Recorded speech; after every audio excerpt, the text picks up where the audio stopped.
Deutsch lernen durch Hören.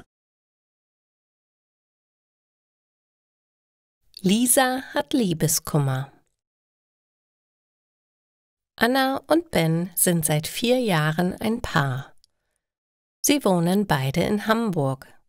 Jeder hat seine eigene Wohnung behalten. Das finden sie praktischer so. Sie haben unterschiedliche Arbeitszeiten und würden einander stören. Anna und Ben treffen sich nur an den Wochenenden. Heute haben sie sich bei Anna verabredet. Als Ben ankommt, ist gerade Lisa zu Besuch. Lisa ist Annas beste Freundin. Sie sitzt in der Küche und weint. Was ist denn passiert? Ben versucht, Lisa zu trösten. Anna erklärt es ihm. Lisa hat Liebeskummer. Mark hat nie Zeit für sie. Sie glaubt, dass er eine Affäre hat. Ben kann das nicht glauben. Mark? Nie im Leben. Mark liebt Lisa über alles. Ben hat Mitleid mit Lisa. Er nimmt sie freundlich in den Arm. Kopf hoch, Lisa. Alles wird wieder gut. Wir wollen heute Abend eigentlich essen gehen, aber wir könnten doch auch zu dritt zusammen etwas Leckeres kochen. Du bleibst bei uns. Du solltest heute nicht alleine sein. Anna findet die Idee gut. Lisa lässt sich gerne überreden. Anna schaut nach, was sie an Vorräten noch zu Hause hat. Leute, wir machen Lasagne mit ganz viel Käse. Käse ist die beste Medizin gegen Liebeskummer. Jetzt muss auch Lisa ein bisschen lächeln. Annas Lasagne ist die beste der Welt. Jetzt sieht Lisa die Welt mit vollem Magen schon viel besser und denkt vernünftig. Wahrscheinlich war das Ganze nur ein Irrtum. Mark muss zurzeit sehr viel arbeiten. Er macht Überstunden. Vielleicht ist er deshalb immer so müde. Oder er braucht auch eine Portion Lasagne, sagt Lisa lachend. Anna lacht auch. Essen ist immer gut. Wir haben noch sehr viel übrig. Ich packe dir etwas ein. Das kannst du mitnehmen und ihn damit verwöhnen. Dann will ich mal verschwinden. Ihr beide solltet auch noch ein bisschen Zeit für euch alleine haben. Sonst muss ich demnächst einen von euch mit Lasagne trösten, sagt Lisa und steht auf. Ben möchte das lieber nicht erleben. Er weiß, Lisa kann nicht gut kochen. Sie würde sogar Wasser anbrennen lassen. Ich rufe dir ein Taxi, sagt Ben. Fortsetzung folgt.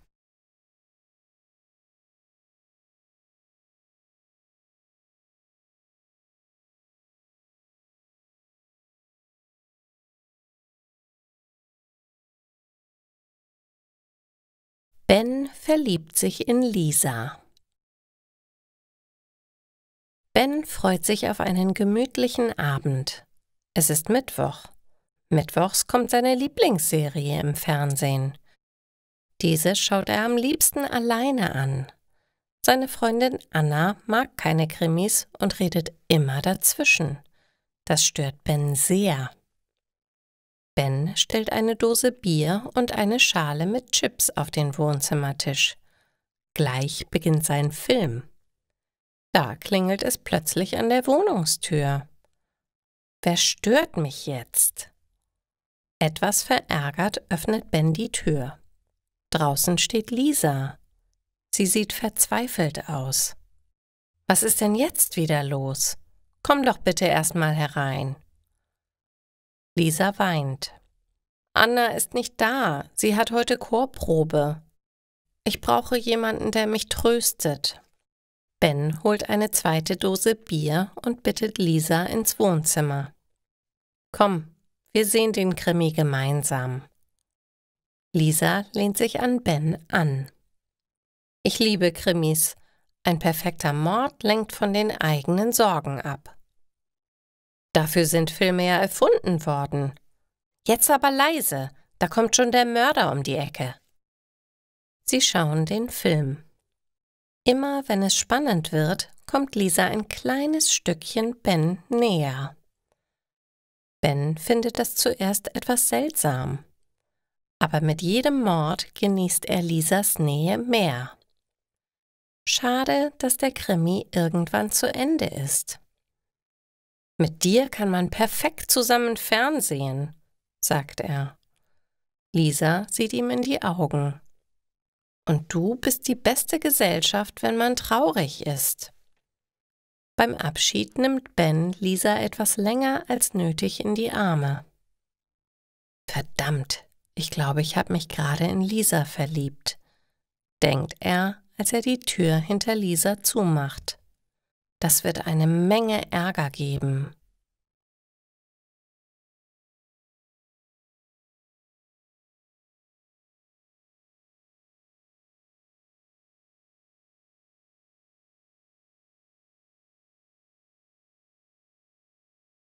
Lisa lügt Anna an. Lisas Handy klingelt. Es ist Anna, ihre beste Freundin. »Hallo Anna, wie geht es dir?« »Das wollte ich dich eigentlich fragen. Du warst doch neulich so traurig wegen Marc. Ist inzwischen alles wieder gut mit euch?« Lisa weiß nicht so richtig, was sie antworten soll. Sie hat ein schlechtes Gewissen. Sie trifft sich seit einiger Zeit jeden Mittwoch mit Annas Freund Ben. Anna weiß bisher nichts davon. Ben meint, sie könnte sonst eifersüchtig werden. Lisa findet, dass er übertreibt. »Wir schauen doch nur zusammen den Krimi. Das ist doch nichts Verbotenes.« Trotzdem hat sie kein gutes Gefühl bei der Sache. »Ja, es geht mir wieder besser. Marc muss tatsächlich nur sehr viel arbeiten.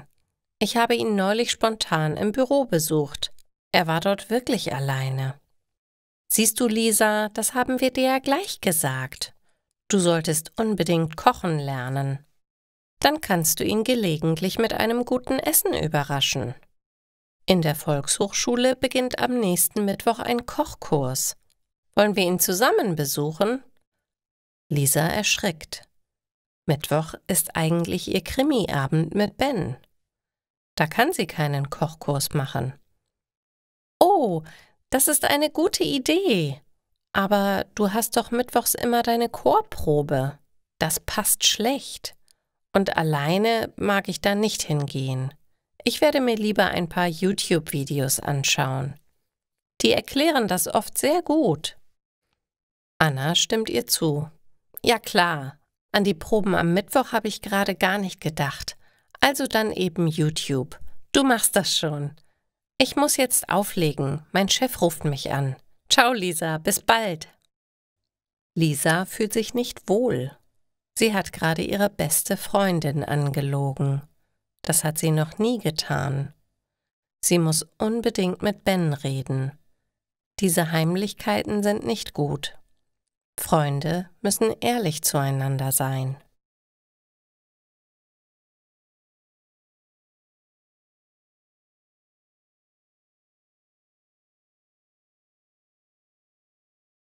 Anna ist wütend auf Lisa.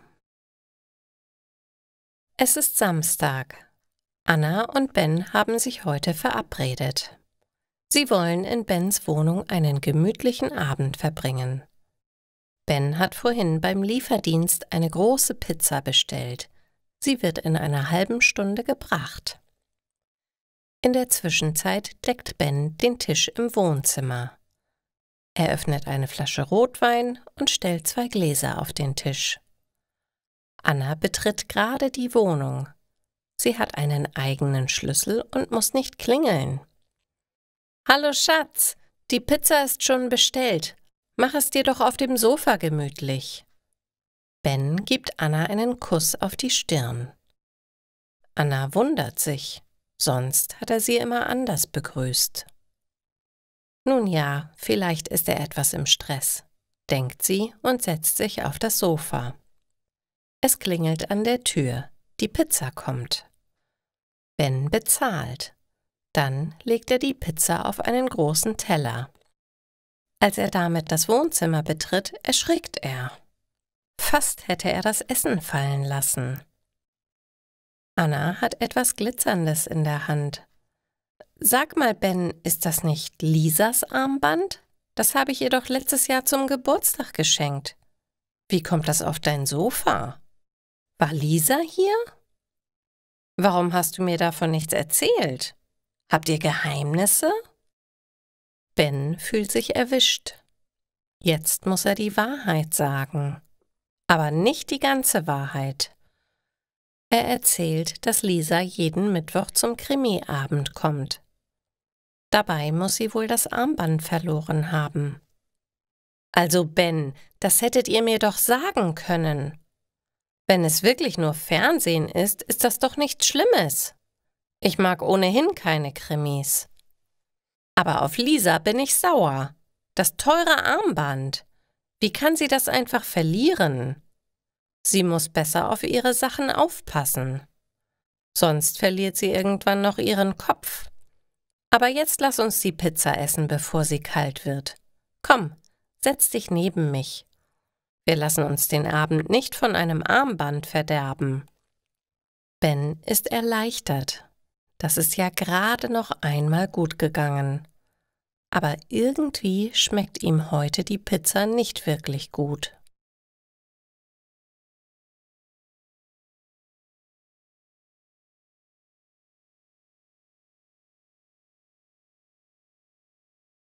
Anna hat die Schnauze voll. Anna ist mit Lisa zum Kaffeetrinken verabredet. In einem kleinen Café sitzen sich die beiden gegenüber. Anna sucht in ihrer Handtasche. Sie holt etwas Glitzerndes raus. »Schau mal, was ich bei Ben auf dem Sofa gefunden habe.« Lisa erschrickt. Sie hat das Armband schon vermisst. Es war ein Geschenk von Anna gewesen, aber sie konnte sich nicht erinnern, wo sie es verloren hatte. »Es ist nicht so, wie du denkst.« Jetzt wird Anna misstrauisch. »Was meinst du damit? Ben hat mir schon von eurem Krimiabend erzählt.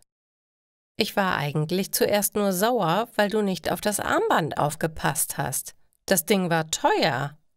Aber so, wie du gerade reagierst, steckt dahinter doch mehr. Hast du etwa eine Affäre mit Ben?« Anna redet jetzt sehr laut. Die Gäste am Nebentisch schauen interessiert zu ihnen. Lisa kann nichts sagen. Sie hat so ein schlechtes Gewissen. Anna knallt das Armband auf den Tisch. »Ich bin so dumm! Natürlich habt ihr eine Affäre. Schämst du dich gar nicht? Ich dachte, wir sind Freundinnen. Das macht man nicht. Weiß Marc davon?« Ein Kellner nähert sich. Er bittet Anna, nicht so laut zu reden. »Wie bitte? Jetzt soll ich auch noch leise sein? Ich habe die Schnauze voll. Macht doch alle, was ihr wollt. Wozu rede ich überhaupt? Ihr seid doch verrückt.« Anna versucht nicht zu weinen. Sie nimmt ihre Jacke von der Garderobe und geht mit schnellen Schritten davon. Lisa versucht nicht, ihr hinterherzulaufen. Sie weiß, es hat keinen Zweck. Solch einen Vertrauensbruch kann man nicht so einfach heilen. Lisa bezahlt die Rechnung und verlässt das Café. Sie muss unbedingt schnell nach Hause, bevor Anna Marc anruft. Sie hat keine Ahnung, wie er reagieren wird. Aber angenehm wird es sicher nicht werden. Was habe ich mir nur dabei gedacht, mich an Ben heranzumachen? Ich habe alles zerstört.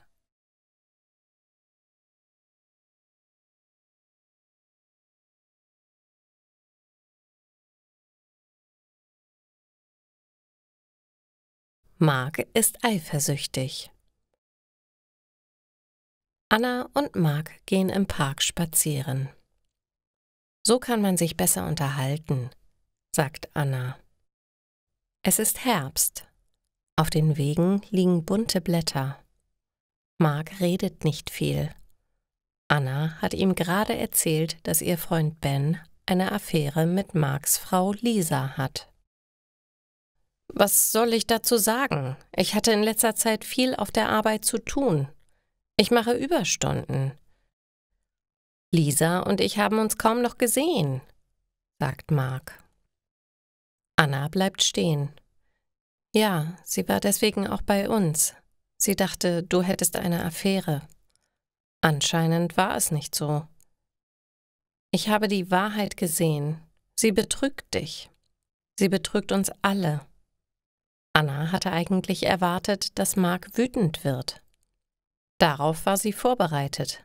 Aber Mark ist nur traurig. Er schiebt mit dem Fuß Blätter hin und her. Das tut sehr weh. Weißt du, Anna, ich liebe Lisa sehr. Wir sind jetzt 7 Jahre verheiratet. Was soll ich dazu sagen? Was kann ich tun? Anna schüttelt traurig den Kopf. Wir können nichts tun. Ich bin aber mehr wütend als traurig. So eng war die Beziehung mit Ben nicht. Wir haben ja nicht einmal zusammen gewohnt. Jetzt habe ich mit ihm Schluss gemacht. Aber du und Lisa, ihr seht euch noch jeden Tag. Das muss schrecklich sein. Zum Glück haben wir keine Kinder. Ich müsste mir eine eigene Wohnung suchen. Aber das wird nicht so schnell gehen. Die nächste Zeit wird hart für mich werden. Ich bin unglaublich traurig. Ich will Lisa im Moment nicht sehen. Wer weiß, was ich sonst mache. Anna hat eine Idee. Mark, du kannst gerne für eine Weile zu mir ziehen. Ich habe doch ein kleines Zimmer, das nie benutzt wird. Da kannst du schlafen. Ich bin in den nächsten Wochen kaum zu Hause. Du hättest deine Ruhe. Mark gefällt der Vorschlag. Er will heute noch seine Sachen packen.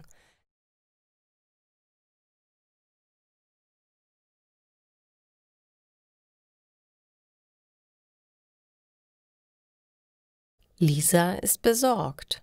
Wo ist Mark? Lisa kommt nach Hause. Zum Glück ist Mark noch nicht da. Hoffentlich hat Anna ihm noch nichts von ihrer Affäre mit Ben erzählt. Lisa bereut sehr, dass sie das erlebt hat. Dabei ist eigentlich gar nicht viel passiert. Es waren nur ein paar gemeinsame Fernsehabende und ein bisschen Kuscheln. Aber sie weiß, Ben wäre gerne einen Schritt weiter gegangen. Ben ist ein sogenannter Frauentyp. Er flirtet gerne und bei jeder passenden Gelegenheit. Die meisten Frauen mögen ihn, aber Lisa ist einfach nur einsam gewesen. Sie wollte nur Gesellschaft. Nun ja, ich werde gleich mit ihm reden, wenn er nach Hause kommt, denkt Lisa. Während sie auf ihn wartet, kocht sie das einzige Gericht, das sie kann: Spaghetti mit Tomatensauce aus der Packung. Fertiggerichte sind immer eine sichere Sache. Die Nudeln sind längst fertig gekocht und schon wieder kalt geworden. Lisa konnte nichts essen. Sie macht sich Sorgen. Mark ist immer noch nicht gekommen. Es ist mittlerweile 8 Uhr abends. Besorgt läuft Lisa in der Wohnung hin und her. Da fällt ihr auf, dass im Badezimmer etwas fehlt. Marks Zahnbürste ist verschwunden. Also weiß er Bescheid. Er ist weg. Lisa macht sich Sorgen. Wo kann er denn sein? Sie ruft Anna an. »Hallo Anna, sag mal, hast du mit Mark geredet? Er ist verschwunden.« »Ja, er ist fix und fertig. Er braucht eine Auszeit. Ich soll dir nicht sagen, wo er ist. Du hast ihm sehr wehgetan.« Lisa ist traurig. Sie merkt erst jetzt, wie sehr ihr Mark fehlt. Wenn ich ihm nur alles erklären könnte, ist es wirklich nicht so schlimm, wie es aussieht. Aber Anna bleibt hart. Das hättest du dir vorher überlegen sollen.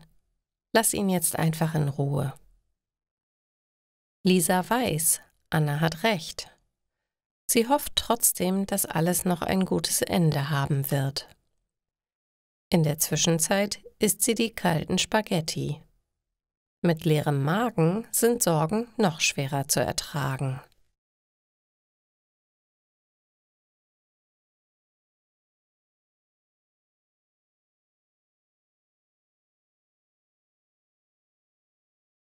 Tom rastet aus. Lisa sitzt in ihrer Wohnung. Sie überlegt, was sie tun kann. Sie vermisst Mark sehr. Sie ruft ihren Bruder Tom an. Tom hört sich die Geschichte in aller Ruhe an. Er kennt Ben von früher. Tom weiß, dass Ben gerne flirtet. »Lisa, wie machst du das? Er hat Interesse an den Frauen, die sich einsam fühlen. Aber er macht damit viele Beziehungen kaputt. Ich hoffe, du kannst deine Ehe noch retten. Wenn Mark wieder auftaucht, rede ich auch noch einmal mit ihm. Aber jetzt kümmere ich mich mal um Ben.« Tom beendet das Telefonat. Jetzt sorgt sich Lisa noch mehr. Ihr Bruder ist oft etwas gewalttätig. Ben hätte das verdient, aber Lisa fürchtet, dass Tom zu weit gehen könnte. Sie ruft Ben an. »Ben, bitte pass auf, Tom ist auf dem Weg zu dir. Er ist sehr wütend auf dich. Mach lieber nicht die Tür auf.« In diesem Moment hört sie schon durchs Telefon die Türklingel bei Ben. Der legt das Handy zwar zur Seite, beendet aber das Gespräch nicht. Lisa kann alles mithören, was in der Wohnung geschieht. Sie hört Ben. »Ich mache nicht auf. Geh weg. Misch dich nicht ein. Das geht dich gar nichts an.« Dann folgt ein lautes Krachen. Offenbar hat Tom gegen die Tür getreten. Lisa hat genug gehört.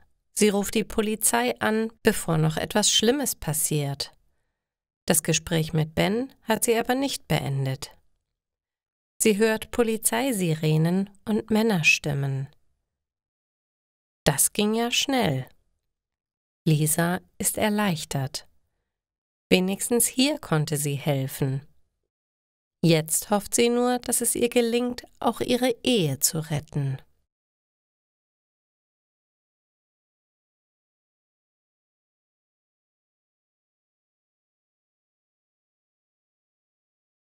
Einmal Betrüger, immer Betrüger? Mark, ich finde, du solltest dich mit Lisa unterhalten, sagt Anna. Ich glaube, sie bereut ihren Fehler. Ich habe sie gestern getroffen. Sie ist sehr unglücklich. Unglücklich? Das bin ich auch. Diese ganze Geschichte macht mich fertig. Aber ich habe Angst, mit ihr zu reden. Das tut mir alles viel zu weh. Anna schenkt Mark eine Tasse Tee ein. Inzwischen weiß ich von Ben, dass da gar nicht viel passiert ist. Lisa war nur einsam, weil du nie Zeit für sie hattest. Das hatte Ben gesehen. Du kennst ihn ja. Frauen sind sein Hobby. Du hättest Lisa erzählen müssen, dass du so viel Arbeit hast. Mark nickt. Ja, du hast recht. Aber ich war immer so müde und hatte keine Lust zum Reden. Jetzt weiß ich es besser. Anna muss Mark etwas beichten. Ich habe Lisa gesagt, wo du bist. Sie wird gleich herkommen.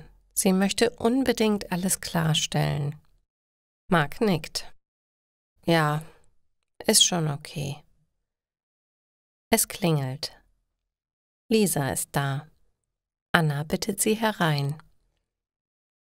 So, ich gehe jetzt eine Runde spazieren. Wenn ich zurückkomme, möchte ich gerne, dass die Möbel noch ganz sind. Jetzt müssen alle lachen. Das Eis ist gebrochen. Lisa und Mark können sich in aller Ruhe sprechen. Jeder sieht ein, dass er Fehler gemacht hat. Sie wollen aber nicht so einfach aufgeben. Ihre Ehe ist ihnen wichtig. Nur den Kontakt zu Ben wollen sie abbrechen. Anna will ihn auch nicht zurückhaben. Einmal Betrüger, immer Betrüger. Da bin ich lieber Single. Lasst uns die Versöhnung doch mit einer Pizza feiern. Ich bestelle uns eine große Partypizza mit ganz viel Käse. Käse ist immer gut. Und der Pizzamann ist irgendwie niedlich.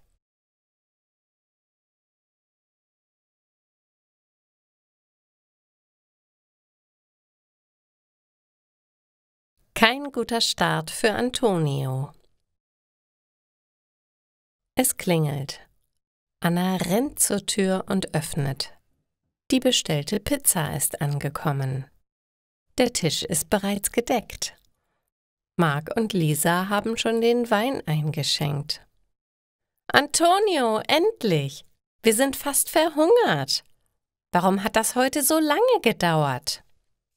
Bitte vielmals um Entschuldigung, Signorina Anna. Unser Koch ist krank. Deshalb musste ich die Pizza selber machen. Ich hoffe, sie schmeckt trotzdem. Antonio lächelt Anna an. Er ist sehr charmant. Anna kann ihm nicht böse sein. Das werden wir gleich feststellen. Sie nimmt den Karton und stellt ihn auf den Küchentisch. Dann bezahlt sie die Pizza. Sie gibt Antonio ein großzügiges Trinkgeld. Danke, Signorina, und ciao. Ich muss gleich weiter. Guten Appetit. Antonio verschwindet wieder. Endlich können die Freunde essen. Versöhnung macht hungrig, sagt Lisa und nimmt sich ein großes Stück Pizza. Marc nimmt sein Glas Wein. Prost, ihr Lieben! Anna schaut verträumt auf die Pilze, die auf der Pizza liegen. Ach, der Antonio ist schon ein schöner Mann. Lisa lacht. Gerade eben hast du dich von Ben getrennt. Gönne dir doch erst einmal eine kleine Pause. Anna kaut auf einem Stück Pizza. Oh je, das schmeckt ja schrecklich. Auch Marc kann seinen Bissen nicht schlucken. Lisa probiert sie jetzt auch. Was hat er denn da gemacht? Die Pizza ist ja viel zu salzig. Das kann man nicht essen. Was nützt ein schöner Mann, wenn er nicht kochen kann? Jetzt müssen alle lachen. Anna sagt, ich habe noch ein Paket Spaghetti, das koche ich jetzt schnell. Eine fertige Soße aus dem Glas habe ich auch noch. Die Hauptsache ist, wir werden satt. Aber den Antonio rufe ich trotzdem an. Er schuldet uns auf jeden Fall noch eine essbare Pizza. Lisa nickt. Das war kein guter Start für den schönen Antonio. Aber wer weiß, vielleicht hat er andere Qualitäten. Wenn er nicht kochen kann, kann er sicher gut küssen. Anna nimmt ihr Handy. Wir werden sehen.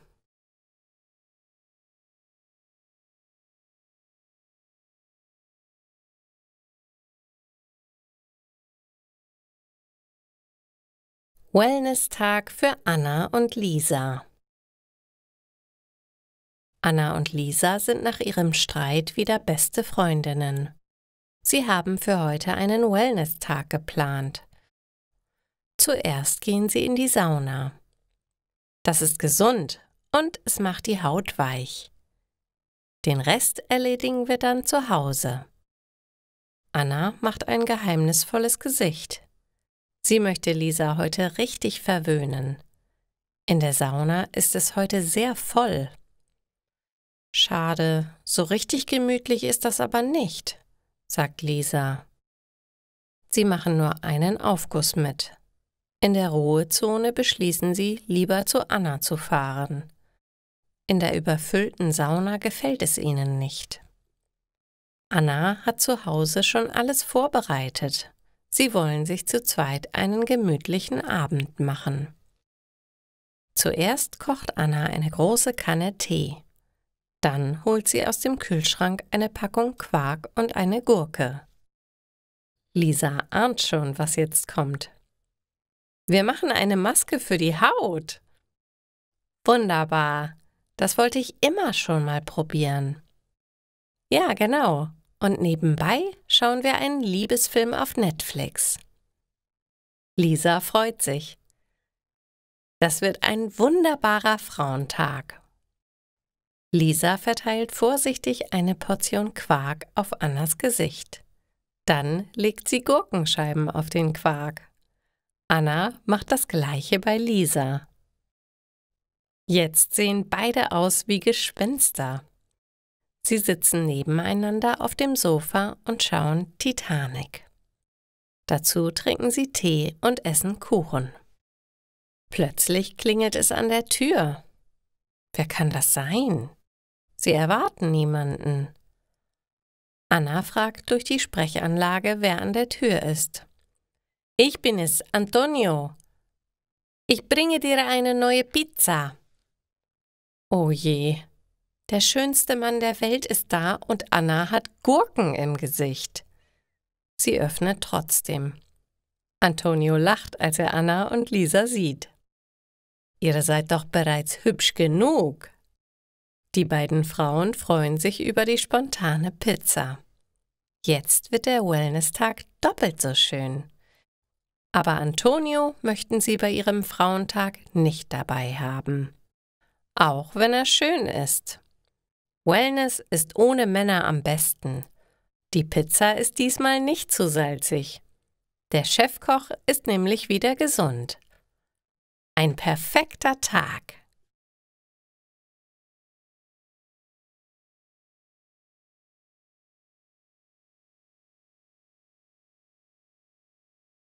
Antonio wird in der Kneipe verprügelt. Heute haben Anna und Antonio ihr erstes Date. Antonio ist Annas Pizzabote. Anna liebt Pizza. Sie bestellt sehr oft bei Antonios Chef Luigi. Sie findet, dass Antonio der schönste Mann der Welt ist. Sie ist ein bisschen verliebt in ihn. Deshalb hat sie sich sehr gefreut, als Antonio sie eingeladen hat. Sie wollen zusammen in eine Kneipe gehen und danach vielleicht noch eine Pizza bei Luigi holen. Mal sehen. Anna und Antonio sitzen gemütlich an einem kleinen Tisch in der Kneipe zur Gemütlichkeit. Es ist sehr voll heute. Das stört die beiden aber nicht. Sie unterhalten sich gut. Anna trinkt eine Cola und Antonio hat sich ein Glas Rotwein bestellt. Das ist so typisch italienisch, lacht Anna. Ihr würdet nie Bier trinken, oder? Antonio schüttelt den Kopf. Natürlich trinken Italiener auch Bier. Es gibt einige gute italienische Biersorten. Aber heute möchte ich eben Wein. Das ist irgendwie eleganter. Auf jeden Fall eleganter als Gurkenscheiben im Gesicht. Anna erinnert sich ungern an Antonios überraschenden Besuch an ihrem Wellness-Tag. Das war neulich ziemlich peinlich. Heute findet sie es aber sehr lustig. Plötzlich steht ein Mann an ihrem Tisch. Es ist Ben, Annas Ex-Freund. »So, was machst du denn hier? Was ist denn das für ein Typ da? Der ist aber nicht von hier.« Anna erschrickt. Ben ist betrunken und aggressiv. »Ben, bitte lass uns in Ruhe.« Sie versucht, freundlich zu bleiben. Aber sie kennt Ben. Die Situation ist gefährlich. Ben schaut Antonio an. »Na du, Spaghettifresser? Lass die Finger von deutschen Frauen!« Jetzt wird Anna wütend. »Halt den Mund, Ben! Lass uns in Ruhe!« Antonio bleibt gelassen. Er kennt solche dummen Sprüche. Er ignoriert Typen wie Ben einfach. Aber Ben greift plötzlich über den Tisch. Er zieht Antonio am Pullover zu sich. Dann schlägt er ihm mitten ins Gesicht. Anna schreit. Antonio verteidigt sich. Man muss sich nicht alles gefallen lassen. Der Tisch fällt um. Antonio und Ben prügeln sich. Jetzt reagieren die anderen Gäste. Sie versuchen, die beiden Männer voneinander zu trennen. Nach einer Weile gelingt es ihnen. Inzwischen ist die Polizei angekommen. Sie nimmt Ben mit auf die Wache. »Das wird dir noch leid tun«, schreit Ben, bevor die Polizei ihn ins Auto steckt. Antonio nimmt das nicht ernst. An diesem Abend ist er Annas Held, der schönste Held der Welt.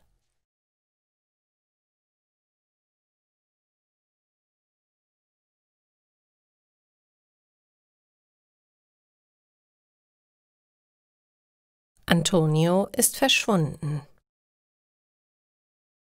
Es ist Sonntagnachmittag. Anna sitzt gemütlich in der Küche und trinkt Kaffee. Sie wartet auf eine SMS von Antonio. Annas Handy klingelt. Es ist Luigi, Antonios Chef. »Entschuldigung bitte, ich suche Antonio. Er ist heute nicht zur Arbeit gekommen. Wissen Sie vielleicht, wo er ist? Ist er bei Ihnen?« »Nein, er ist nicht hier.« »Ich habe heute noch nichts von ihm gehört. Ich habe ihm schon ein paar Nachrichten geschrieben. Er schreibt mir sonst immer gleich zurück. Das ist komisch.« »Ich dachte, er hat vielleicht Stress auf der Arbeit.« Luigi überlegt. »Ich schaue mal, ob er in seiner Wohnung ist. Vielleicht ist sein Handy kaputt.« Anna macht sich Sorgen. Seit kurzem ist sie mit Antonio zusammen. Neulich hat ihr Ex-Freund Ben ihn in der Kneipe verprügelt. Anna hat sich um Antonio gekümmert. Dabei sind sie sich näher gekommen. Ben ist ein gefährlicher Typ. Er hat seltsame Freunde. Sie fangen oft Streit mit Leuten an, die ihnen nicht gefallen. Dabei kommt es immer wieder zu Gewalt. Was, wenn Ben Antonio wieder verprügelt hat? Vielleicht liegt mein Toni irgendwo hilflos im Graben. Ich muss ihn suchen gehen. Anna ruft Lisa und Mark an. Sie wollen bei der Suche helfen. Gemeinsam durchsuchen sie das Stadtviertel. Sie fragen Leute, ob jemand Antonio gesehen hat. Aber keiner kann ihnen helfen. Auch bei der Polizei haben sie keinen Erfolg. Antonio ist erwachsen. Da beginnt die Polizei mit einer Suche erst nach 48 Stunden. Und nur dann, wenn ein Verdacht auf eine Straftat besteht. Das kann Anna zurzeit noch nicht beweisen. Aber sie hat ein sehr schlechtes Gefühl. Sie ist sich sicher, ihrem Antonio ist etwas Schlimmes passiert.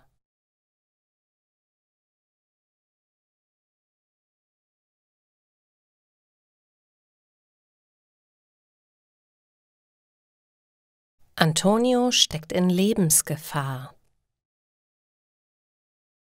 Antonio liegt auf dem kalten Betonboden. Er ist gefesselt. Er kann sich kaum bewegen. Vor ein paar Minuten ist er erst wieder aus seiner Ohnmacht aufgewacht. Er versucht sich zu erinnern. Was ist passiert? Langsam fällt ihm alles wieder ein. Als er am Samstagabend aus Annas Wohnung gekommen ist, hat er Schritte hinter sich gehört. Jemand hatte im Schatten auf ihn gewartet. Es war Ben. Aber er war nicht alleine. Ein paar Freunde waren auch dabei. Antonio wusste, das wird unangenehm. Er wollte fliehen, aber seine Gegner waren schneller. Sie haben ihn geschlagen. Und jetzt liegt er hier in diesem Keller. Es ist dunkel und kalt. Antonio ist kein ängstlicher Mann, aber diese Situation kommt ihm gefährlich vor. Er kennt Menschen wie Ben. Sie fühlen sich in der Gruppe stark. Sie schlagen einfach nur, was ihnen nicht gefällt. Antonio hat doppeltes Pech. Erstens ist er kein Deutscher. Zweitens ist er mit Bens Ex-Freundin Anna zusammen. Das Schlimmste ist die Ungewissheit. Kommen die Typen wieder? Schlagen sie ihn noch einmal zusammen? Oder kommen sie nicht wieder? Lassen Sie ihn hier im Keller verhungern. Antonio weiß nicht, welche Möglichkeit schrecklicher ist. Hoffentlich lassen Sie wenigstens Anna in Ruhe, denkt er. Er liebt Anna sehr. Er ist schon seit Monaten in sie verliebt. Aber sie war ja damals noch mit Ben zusammen. Das hat er nie verstanden. So eine wunderbare Frau und dazu dieser furchtbare Typ. Antonio versucht, seine Fesseln etwas zu lockern. Das gelingt ihm nicht. Ben hat ihn wirklich sehr gut gefesselt. Plötzlich hört er ein Geräusch. Ein Schlüssel dreht sich im Schloss. Die Tür öffnet sich. Licht fällt in den Keller. In der Tür sieht er den Schatten von mehreren Personen. »Hallo Spaghetti!« Es ist Ben. Er hat seine Freunde mitgebracht.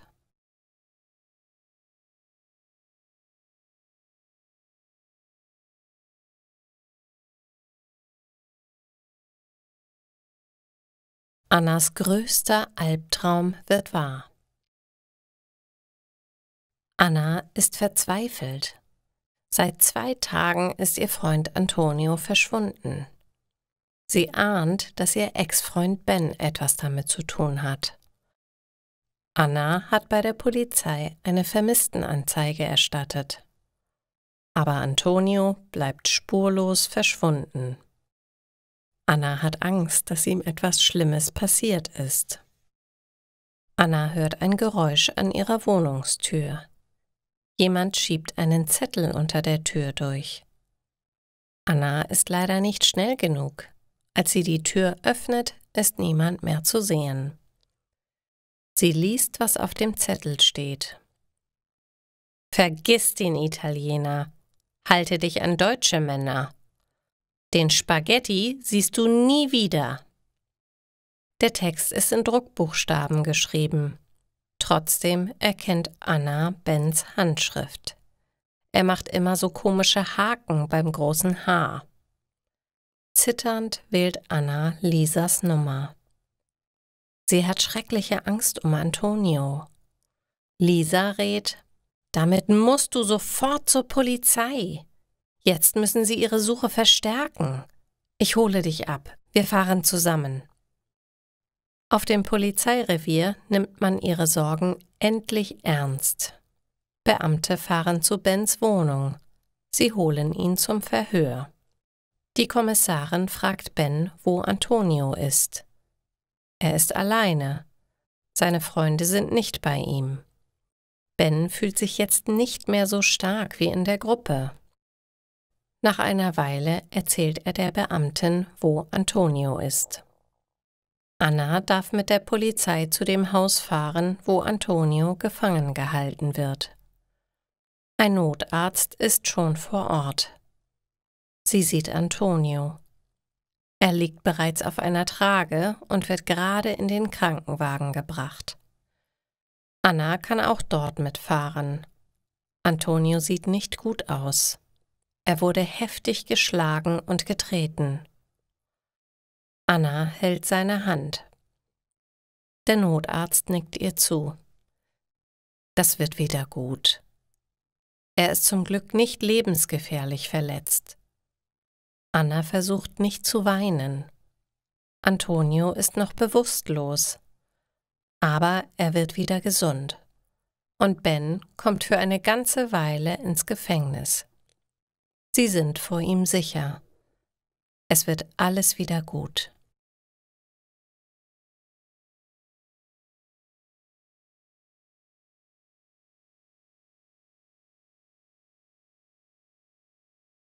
Autodiebstahl. Anna ist aufgeregt. Sie kann heute Antonio aus dem Krankenhaus abholen. Er war brutal geschlagen und dabei schwer verletzt worden. Er musste 3 Wochen lang im Krankenhaus behandelt werden. Sie parkt ihr Auto auf dem großen Parkplatz vor der Klinik. Dann nimmt sie ihre Handtasche und geht ins Gebäude. Antonio wartet schon in der Empfangshalle auf sie. »Endlich, mein Schatz. Komm, wir gehen schnell von hier. Ich habe zu Hause eine Lasagne vorbereitet. Wir müssen sie nur noch in den Ofen schieben.« Anna zieht Antonios Koffer hinter sich her. Er darf sich noch nicht anstrengen. »Nur keine Eile, Bellissima. Bekomme ich keinen Kuss?« »Küssen können wir uns zu Hause«, lacht Anna. »Jetzt komm bitte, sonst muss ich so viel Parkgebühren zahlen. Hoffentlich finde ich das Auto wieder.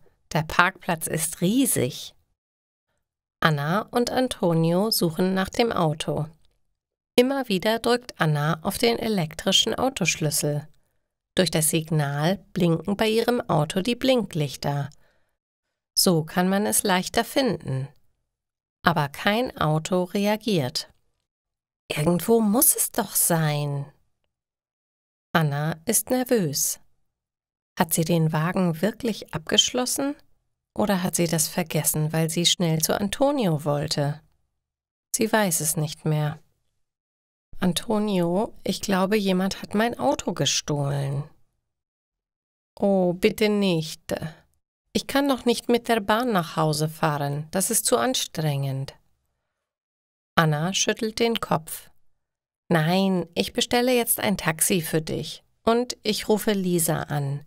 Sie wird dir zu Hause helfen. Ich muss den Diebstahl bei der Polizei melden.« Antonio ist traurig. Er hatte sich so sehr darauf gefreut, nach Hause zu kommen. Und jetzt muss Anna sich um das gestohlene Auto kümmern. So ein Pech.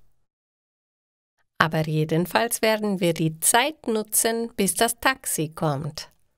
Er nimmt Anna in die Arme. Ein Begrüßungskuss muss einfach sein. Anna freut sich, dass Antonio immer noch seinen Sinn für Humor behalten hat.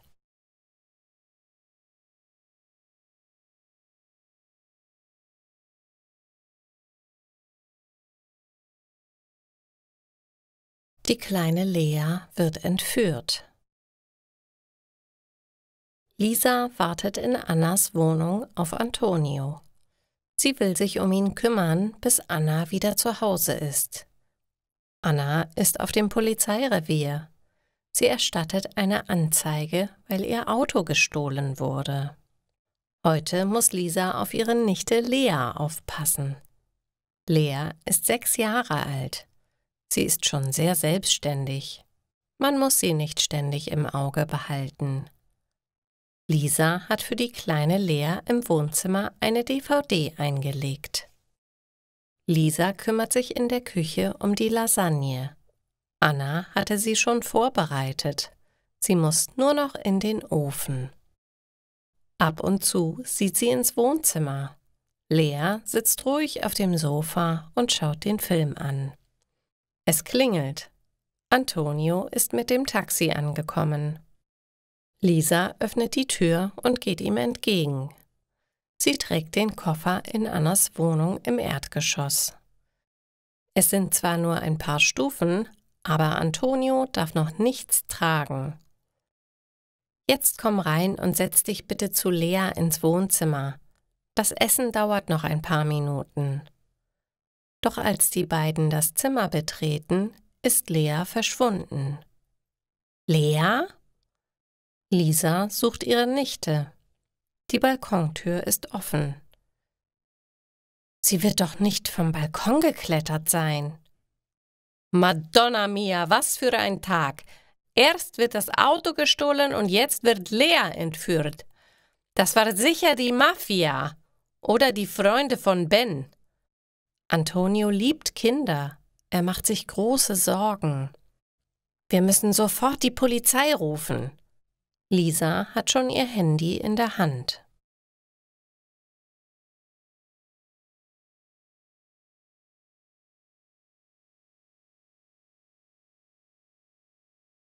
Polizeianzeige. »Hallo, ist da die Polizei? Hier ist Lisa Weber. Meine kleine Nichte wurde entführt. Sie müssen sofort kommen.« »Ja, wir warten. Bitte, bitte machen Sie schnell.« Lisa nennt den Beamten die Adresse. Sie sagen, Sie sind schon unterwegs. Wir sollen hier warten. Lisa ist völlig verzweifelt. Was soll sie ihrem Bruder Tom sagen? Sie sollte doch auf das Kind aufpassen. Und jetzt ist die kleine Lea verschwunden. Antonio ist leider keine große Hilfe. Er hat selber große Angst um Lea. Er sitzt auf dem Sofa und überlegt, wer das Kind entführt haben könnte. Waren es Freunde von Ben? Ben konnte es selbst nicht tun. Er ist im Gefängnis.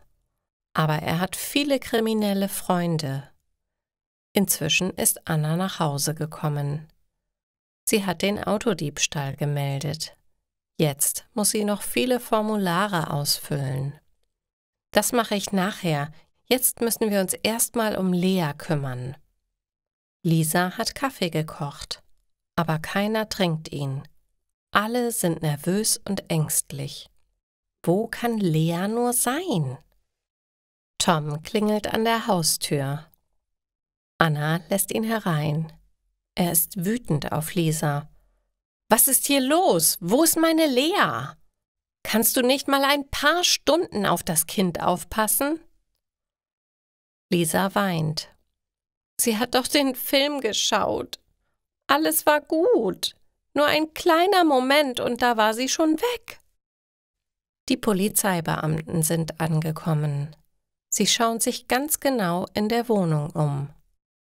Hier auf dem Balkon sind Fußspuren, aber nur kleine. Das Kind muss selbst über das Geländer geklettert sein. Wir glauben nicht, dass sie entführt wurde. Sie ist sicher weggelaufen. Haben Sie ein Foto? Tom gibt den Beamten sein Handy. Er hat dort viele Bilder von seiner Tochter gespeichert. Eins davon schickt er dem Polizisten sofort zu. Gut, das Bild versenden wir an alle Streifenwagen. Wir werden Ihre Tochter schon bald finden. Tom lässt sich nicht so leicht beruhigen. Ich sage euch, wenn Ben dahinter steckt, das gibt Ärger.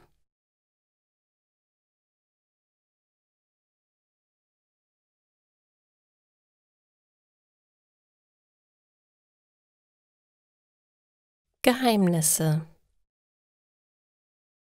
Lisas Handy klingelt. Es ist ihr Mann Mark. Lisa hatte ihm eine SMS geschickt und um Rückruf gebeten. Sie erklärt ihm, was passiert ist. Mark will sofort helfen. Ich setze mich ins Auto und suche Lea. Ich kenne doch die Ecken, wo sie gerne spielt. Ihr solltet euch auch aufteilen. Einer muss in Toms Wohnung sein. Falls Lea doch entführt wurde, werden die Verbrecher sich vielleicht dort melden. Zum Glück hat Mark gute Nerven. Er ist der Einzige, der noch klar denkt. Alle anderen sind viel zu aufgeregt. Sie können nicht mehr gut denken. Tom und Lisa fahren zu Toms Wohnung. Anna bleibt mit Antonio in ihrer Wohnung. Alle Handys werden aufgeladen. Sie wollen immer erreichbar sein. Die Lasagne im Ofen ist mittlerweile verbrannt. Man kann sie nicht mehr essen. Aber es hat sowieso niemand Appetit. Plötzlich hört Anna ein Geräusch. Es kommt vom Balkon. »Antonio, da ist jemand!« Anna kann vor Schreck nur flüstern. Antonio steht mühsam vom Sofa auf. Er hat noch Schmerzen beim Bewegen. Er geht langsam zum Balkon. Anna steht hinter ihm. Sie hat einen großen Kochlöffel in der Hand. Damit will sie sich notfalls verteidigen. »Madonna mia, was ist das denn?« Antonio kann nicht glauben, was er da sieht. Lea steht auf dem Balkon. Im Arm hält sie einen kleinen Hund. Sie schaut Antonio mit großen Augen an.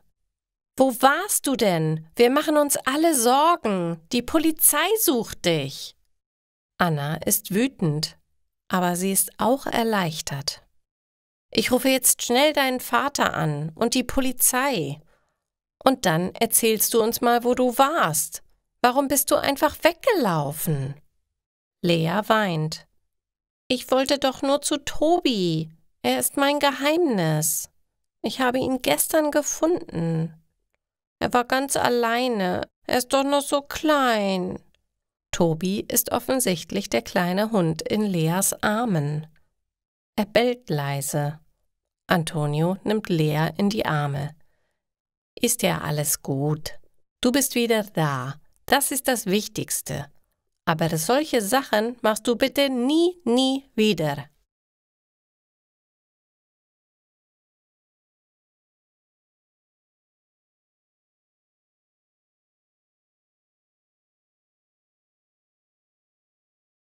Schmuggelware erwischen. Tom und Lisa sind als Erste wieder in Annas Wohnung. Tom ist unendlich froh, dass seine Tochter wieder da ist. Kurz darauf erscheint auch Mark. Alle wollen von Lea wissen, warum sie weggelaufen ist und was das für ein Hund ist. Nach und nach kommt die Wahrheit ans Licht. Lea hat gestern etwas beobachtet. Sie war auf dem Spielplatz. Plötzlich ist ein Auto gekommen. Darin hat eine Frau gesessen. Dann ist noch ein Auto mit einer anderen Frau gekommen. Die eine Frau hatte einen Korb. Da waren kleine Hunde drin. Die andere Frau hat ihr Geld gegeben. Dann hat sie den Korb ins Auto getan und ist weggefahren. Das andere Auto ist dann auch weggefahren, aber ein Hund ist aus dem Korb gefallen. Er lag auf dem Gehweg. Ich habe ihn gerettet. Er heißt Tobi und jetzt gehört er mir. Lea ist stolz auf sich. Sie hat einen Hund gerettet. Hoffentlich darf sie ihn behalten. Das waren bestimmt illegale Hundezüchter, überlegt Mark. Er hat neulich einen Artikel in der Zeitung darüber gelesen. Schau dir mal den kleinen Tobi genau an. Das ist sicher ein Bullterrier. Die züchten solche Tiere für Hundekämpfe. Das ist illegal. Sie schmuggeln sie aus dem Ausland hier ein. Dann ist unsere kleine Lea eine Superheldin. Antonio nimmt Lea noch einmal fest in den Arm. Er ist stolz auf das Kind. Und diesen Hund behältst du natürlich. Er wird groß und stark und kann dich beschützen. Mark überlegt. Eigentlich ist Antonios Idee gar nicht schlecht. Ein Kind braucht einen Beschützer. Und Tobi braucht auch eine Beschützerin. Also gut. Aber du weißt schon, ein Hund kostet viel Zeit. Du musst ihn gut erziehen und mit ihm spazieren gehen. Mehr kann er nicht sagen.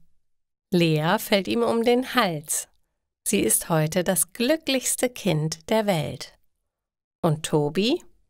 Der hat die kalte Lasagne in der Küche gefunden. Ihn stört es nicht, dass sie etwas angebrannt ist. Die anderen haben jetzt auch Hunger. Antonio beschließt, ich rufe Luigi an und bestelle eine Riesenpizza mit extra viel Käse. Und das Beste, diesmal muss ich sie nicht liefern. Ich werde vom Chef persönlich bedient. Anna lacht. Und wenn jetzt noch mein Auto wieder auftaucht, ist der Tag perfekt. Aber Pizza ist auf jeden Fall eine prima Idee.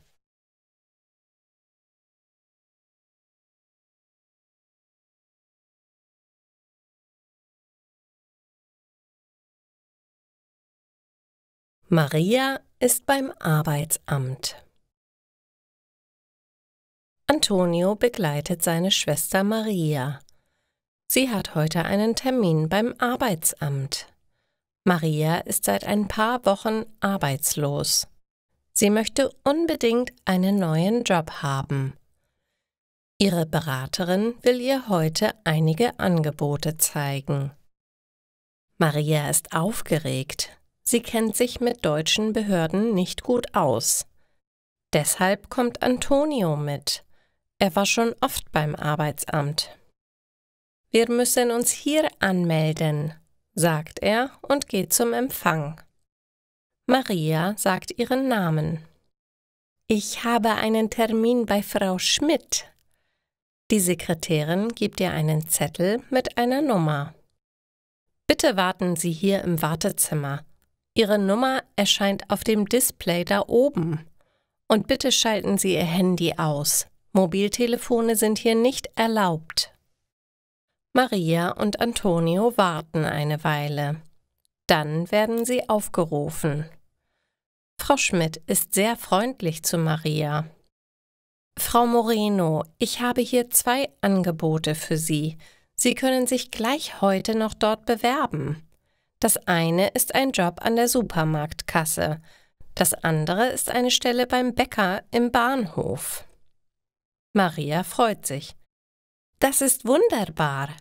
Danke. Ich habe schon als Kassiererin gearbeitet. Damit kenne ich mich aus. Frau Schmidt ruft bei dem Supermarkt an. Sie vereinbart einen Termin für Maria. Sie können sofort hinfahren. Herr Walter ist der Marktleiter. Er wartet schon auf Sie. Viel Glück! Antonio und Maria fahren mit dem Bus zum Supermarkt. Maria ist nervös. Es wird schon klappen. Ich warte hier draußen auf dich. Bis nachher. Antonio umarmt seine Schwester. Maria atmet noch einmal tief durch. Dann betritt sie den Supermarkt.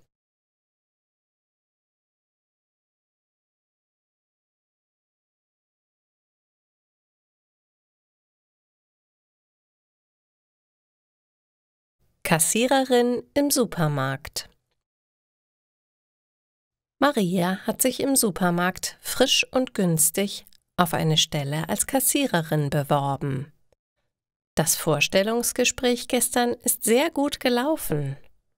Marias neuer Chef heißt Herr Walter. Er ist sehr nett. Maria kann heute schon anfangen zu arbeiten. Zuerst bekommt sie ihre Arbeitskleidung. Hier im Frisch tragen wir alle diese grünen Kittel. Ihre Kollegin Ilona zeigt ihr, was sie tun muss. Es ist eine Computerkasse. Du musst nur die Etiketten einlesen. Für Obst und Gemüse haben wir hier eine Liste. Jedes Obst hat eine bestimmte Nummer. Die tippst du ein. Dann legst du die Ware auf die kleine Waage. Der Rest geht automatisch. Maria ist zuversichtlich. Das hört sich nicht schwer an. Das schaffe ich. Nach kurzer Zeit hat sie die Kasse im Griff. Die meisten Kunden sind freundlich. Manche haben es eilig. Dann versucht Maria, etwas schneller zu kassieren. Mit dem Obst und Gemüse klappt auch alles wunderbar. Maria kennt sich mit Lebensmitteln gut aus. Aber was ist das? Eine Dame legt mehrere seltsame Teile auf das Kassenband. Es sind keine Karotten, aber sie sehen so ähnlich aus. Allerdings sind sie viel heller. Maria schaut in der Liste nach. Vielleicht findet sie einen Namen, den sie zuordnen kann. Aber nichts passt. Ihre Kollegin Ilona ist gerade nicht zur Stelle. Maria schaut die Kundin hilflos an. Wie heißt das Gemüse? Die Kundin muss lachen.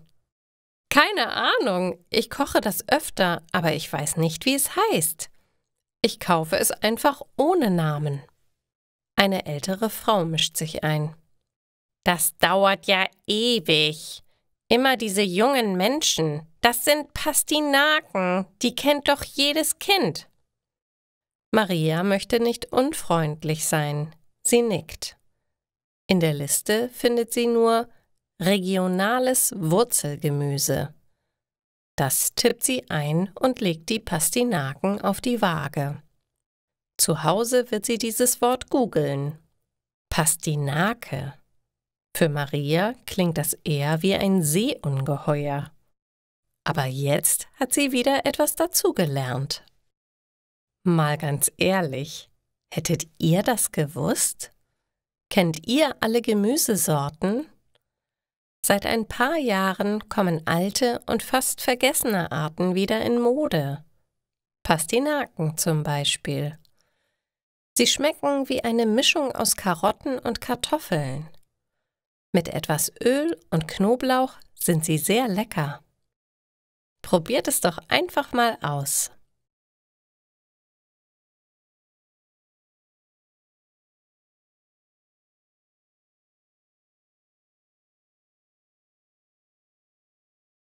Überraschung für Maria. Maria hat ihren ersten Arbeitstag hinter sich. Sie ist müde, aber sie ist auch sehr glücklich. Herr Walter ist ein guter Chef. Ihre Kollegin Ilona ist sehr nett. Die Kunden waren fast alle freundlich. Sie hatten auch Geduld, wenn Maria etwas nicht sofort konnte. Ich muss mich noch einarbeiten. Entschuldigen Sie bitte. Diesen Satz musste Maria heute oft sagen. Aber Maria lernt schnell. Die Arbeit macht ihr Spaß. Heute Abend ist Maria bei Anna und Antonio zum Essen eingeladen. Natürlich gibt es Lasagne. Essen macht satt, aber Lasagne macht glücklich. Anna öffnet die Tür. Sie bittet Maria herein. »Du, ich habe eine Überraschung für dich. Schau mal, wer im Wohnzimmer sitzt.« Maria kann es kaum glauben. Auf dem Sofa sitzt Vera.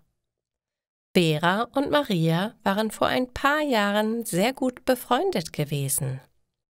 Nach einem dummen Streit haben sich die beiden jahrelang nicht gesehen. Anna hat Vera heute durch Zufall beim Friseur getroffen. Sie hat sie spontan zum Abendessen eingeladen. Nach so langer Zeit kann man sich doch wieder versöhnen. Vera sitzt schüchtern auf der Sofakante. Bequem sieht das nicht gerade aus. Maria freut sich riesig, ihre ehemalige Freundin wiederzusehen. »Vera, altes Haus, komm in meine Arme!« Jetzt kann sich auch Vera freuen. Die beiden umarmen sich liebevoll. »Wir sind doch beide blöd, oder? Wegen nichts haben wir damals unsere Freundschaft beendet.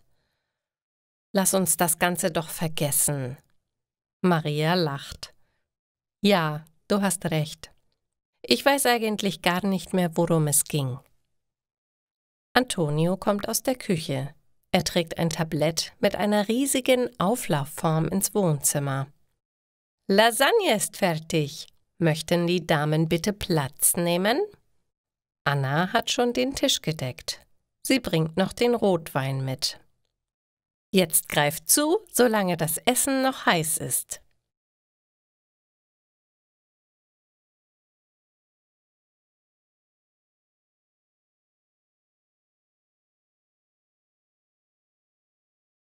Getrennte Rechnung.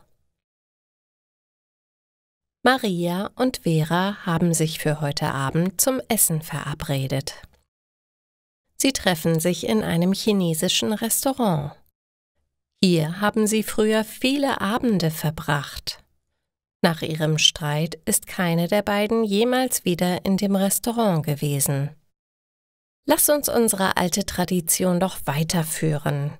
Ich bin gespannt, ob die Speisekarte immer noch die gleiche ist. Vera nimmt sich die Karte. Schau mal, es gibt immer noch unser Lieblingsessen von damals. Nummer 65. Maria freut sich. Gemüse mit Reis und Nudeln und scharfer Soße. Meine Güte, das habe ich ewig nicht gegessen. Sie bestellen ihr Essen und dazu Cola. Wie früher. Ich weiß gar nicht mehr, warum wir eigentlich gestritten haben. Kannst du dich daran erinnern, Vera? Vera nickt.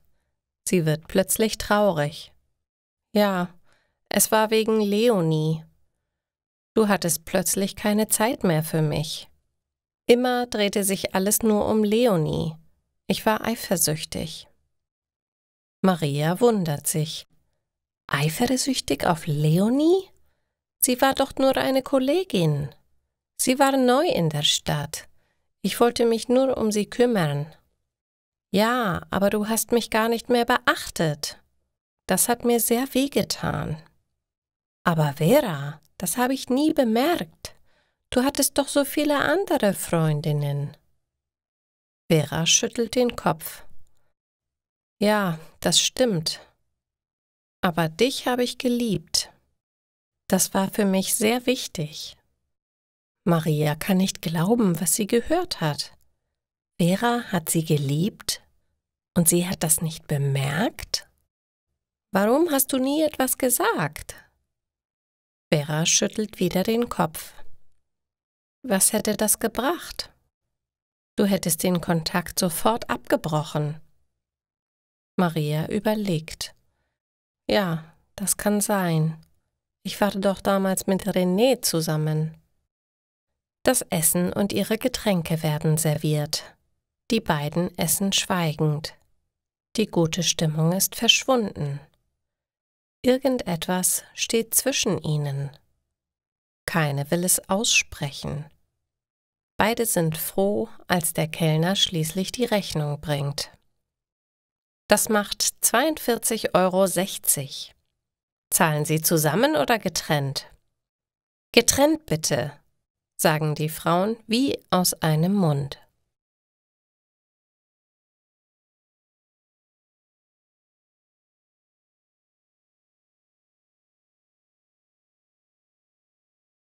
Lästern über den Ex. Anna und Lisa sitzen im Café. Sie haben heute ihren Frauentag. Der beginnt immer mit einem Kaffee und einem guten Stück Kuchen. Später wollen sie noch in die Sauna gehen. Es ist ein Regentag. Draußen laufen Menschen eilig vorbei. Sie wollen schnell an ihr Ziel kommen. Bei dem Wetter jagt man keinen Hund vor die Tür, sagt Anna. Gut, dass wir hier gemütlich im warmen Café sitzen. Lisa hat ihren Kuchen aufgegessen. Ich hätte 2 Stück Kuchen bestellen sollen. Sie ruft den Kellner und bestellt noch einen Apfelkuchen. Da fällt ihr etwas ein. Übrigens, weißt du etwas Neues von Ben? Ben ist Annas Ex-Freund. Er ist kriminell und hat Annas Freund Antonio schwer verletzt. Dafür ist er im Gefängnis.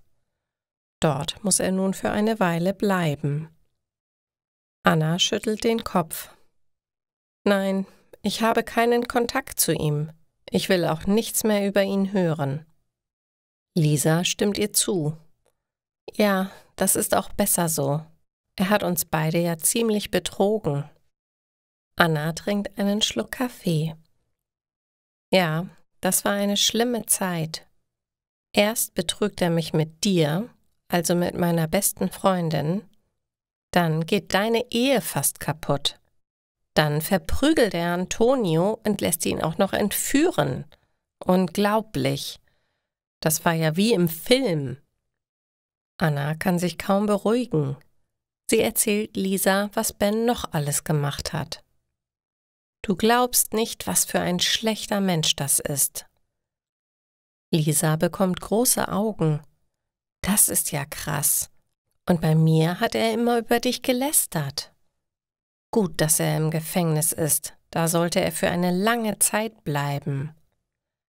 Anna erzählt noch einige weitere peinliche Dinge über Ben. Beide Frauen lachen über ihn.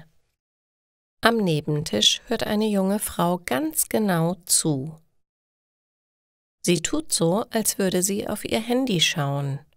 In Wahrheit aber nimmt sie das Gespräch der beiden Frauen heimlich auf. Das wird sie Ben vorspielen. Morgen ist der Besuchstag im Gefängnis.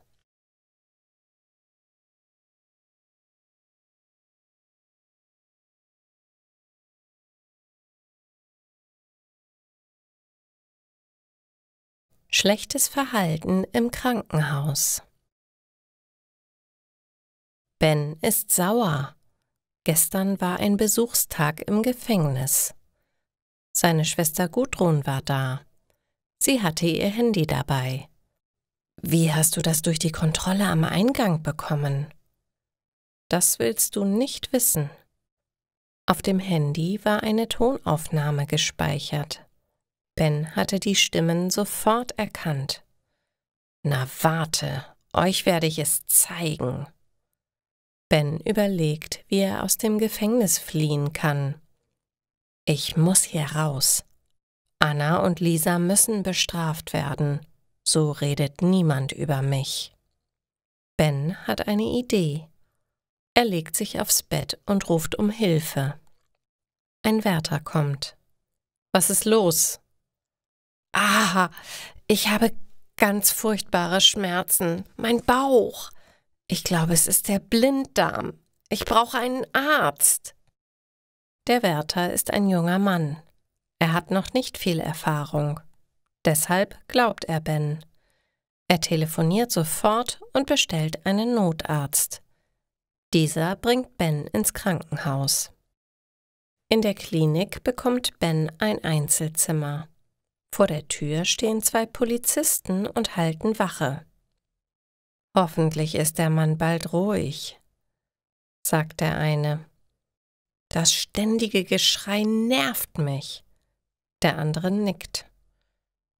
»Und ständig will er was. Erst will er Wasser, dann will er Tee, dann muss er auf die Toilette, dann hat er Hunger.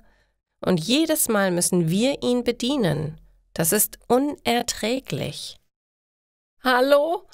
Ich habe Schmerzen. Ich brauche Medizin.« Schon wieder schreit Ben in seinem Zimmer. Der erste Polizist reagiert nicht. Der andere seufzt verärgert. Dann steht er auf und geht ins Zimmer. Ben schreit immer noch. Angeblich hat er Schmerzen. Der Beamte ruft seinem Kollegen zu. »Hol mal den Arzt. Das scheint ernst zu sein.« Als der Polizist allein im Zimmer ist, schafft es Ben, unerwartet aus dem Bett zu springen. Er kämpft mit dem Mann. Ben ist stärker als der Polizist. Es gelingt ihm, sich zu befreien. Dann springt er aus dem Fenster in die Freiheit. Er hat nur einen Schlafanzug an, aber das stört Ben nicht. Er ist endlich frei.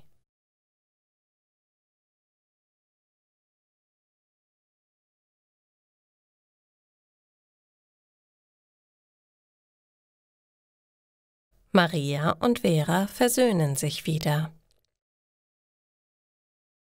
Veras Handy klingelt. Es ist Maria. Sie ruft schon zum 4. Mal an. Diesmal nimmt Vera das Gespräch an. »Was?« »Vera, bitte, lass uns noch mal reden. Wir können das doch nicht so stehen lassen.« Maria meint Veras Geständnis von neulich. Sie hat Maria erzählt, dass sie vor Jahren in sie verliebt gewesen war. Das hat Maria nie bemerkt. Sie war ehrlich überrascht und musste darüber erst nachdenken. »Also gut. Von mir aus können wir uns treffen. Ich bin gerade in der Innenstadt. Kennst du das Café Valentino? Ich sitze draußen. Komm doch vorbei.« Maria freut sich. »Danke. Ich bin in 10 Minuten da.« Maria erreicht das Café sogar in 8 Minuten. Sie ist mit dem Fahrrad gekommen. Es ist ihr sehr wichtig, mit Vera zu reden. Sie sieht sie schon von weitem. Vera kann man nicht übersehen. Sie trägt nämlich immer diesen komischen roten Hut. Das ist wie ein Markenzeichen. Maria stellt ihr Rad in den Fahrradständer. Dann setzt sie sich an den Tisch zu ihrer Freundin. Vera hat schon für Maria einen Cappuccino bestellt. Sie weiß immer noch, was Maria gerne trinkt. Die beiden Frauen reden und reden. Über früher, über Gefühle, über alles. Schritt für Schritt kommen sich die beiden wieder näher. So bemerken sie nicht, dass jemand heimlich an den Fahrradständer geht. Es ist ein Mann im Schlafanzug. Mitten in der Innenstadt fällt man heutzutage auch mit seltsamer Kleidung nicht auf. Der Mann kontrolliert die abgestellten Räder mit einem Blick. Er sieht, dass ein Rad nicht angeschlossen ist. Er zieht das Fahrrad schnell aus dem Ständer und setzt sich darauf.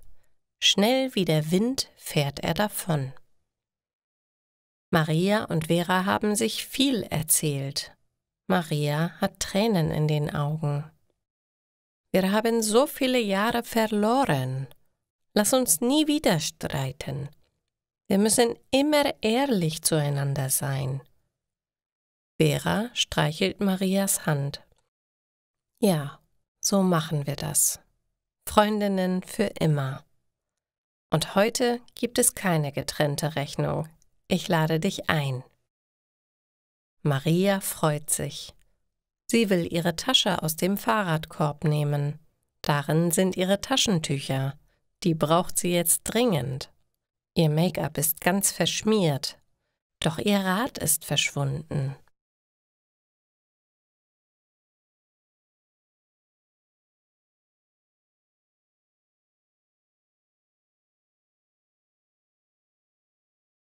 Nervende Fluggäste. Thomas und Charlotte sitzen im Flugzeug. Endlich fliegen sie in den Urlaub. Thomas ist sehr nervös. Er hat Flugangst. Aber er hat seiner Freundin Charlotte davon nichts erzählt. Das war ihm zu peinlich. Jetzt muss er aufpassen, dass er sich nicht verrät. Flugangst ist unmännlich. Reiß dich zusammen. In Gedanken wiederholt er diese Sätze wieder und wieder. Eine freundliche Flugbegleiterin serviert Tomatensaft und Kaffee. Thomas mag eigentlich keinen Kaffee und er trinkt auch keinen Tomatensaft. Aber er will nicht auffallen. Im Flugzeug trinkt man Tomatensaft. Das sieht man in jedem Film. Also muss ich das auch tun, sonst falle ich auf. Zum Glück kann man Gedanken nicht hören. Charlotte ahnt nichts von den Gedanken ihres Freundes. Sie weiß nicht, dass er Angst hat. Sie rutscht fröhlich auf ihrem Sitz hin und her. Sie redet und plant schon die ersten Urlaubstage. Zuerst will ich tauchen lernen und dann müssen wir unbedingt diese Wanderung machen. Und dann will ich einen Segelkurs buchen. Thomas hört nicht zu, aber er nickt freundlich und sagt gelegentlich »Ja, ja«, damit Charlotte zufrieden ist. Hinter Thomas sitzt ein junger Mann. Er hat Kopfhörer auf und hört Musik. Die Musik ist so laut, dass Thomas sie trotz der Kopfhörer hören kann. Das nervt. Aber Thomas möchte nichts sagen, nur keinen zusätzlichen Stress. Vor Thomas sitzt eine Frau. Sie steht auf und sucht etwas in ihrem Bordgepäck. Dann setzt sie sich wieder hin. Kurz darauf steht sie wieder auf. Sie holt etwas aus dem Gepäckfach. Dann setzt sie sich erneut hin. Jedes Mal wackelt dabei das kleine Tischchen, auf dem der Tomatensaft steht. Thomas holt tief Luft. Er möchte sich nicht beschweren. Er trinkt den Saft aus. Sonst könnte er womöglich beim nächsten Mal umkippen. Thomas mag keine Flecken auf seiner Jeans. Der junge Mann hinter Thomas hat jetzt seine Kopfhörer abgesetzt. Er schaut sich nervös im Flugzeug um. Dann steht er auf. Er greift in seine Hosentasche.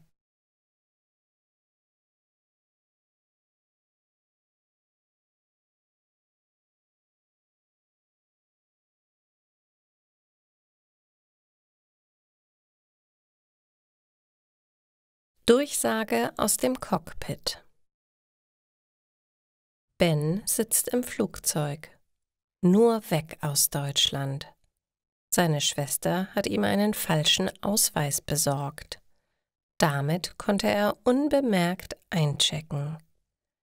Seine Flucht aus dem Krankenhaus hatte gut geklappt. Die Sache mit dem Fahrrad war natürlich Glück. Es gibt immer wieder Leute, die ihre Räder nicht abschließen. Ben lacht. Dann setzt er seine Kopfhörer auf.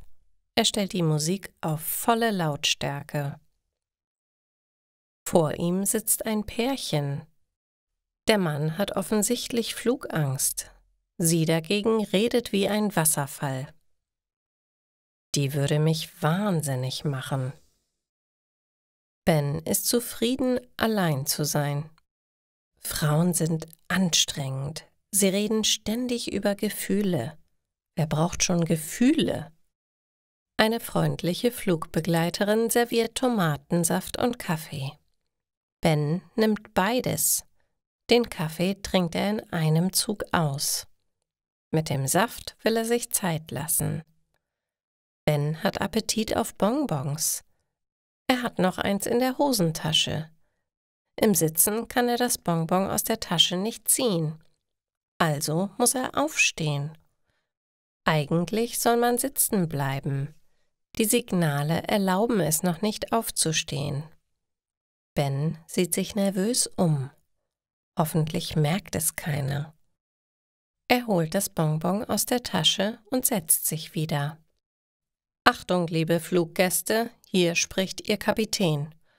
Aufgrund von Turbulenzen müssen wir unseren Kurs geringfügig ändern. Wir erreichen den Zielflughafen etwa eine halbe Stunde später als geplant. Bitte bleiben Sie auf Ihren Sitzen. Legen Sie die Sicherheitsgurte an. Folgen Sie den Hinweisen unseres Personals. Ben lächelt. Das kann ja lustig werden.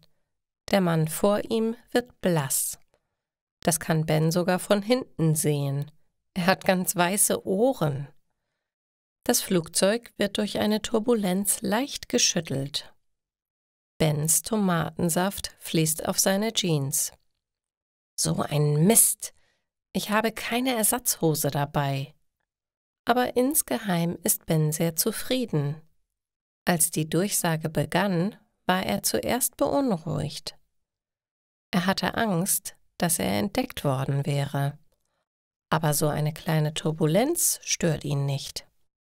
Die Hauptsache ist, seine Flucht gelingt weiterhin so gut.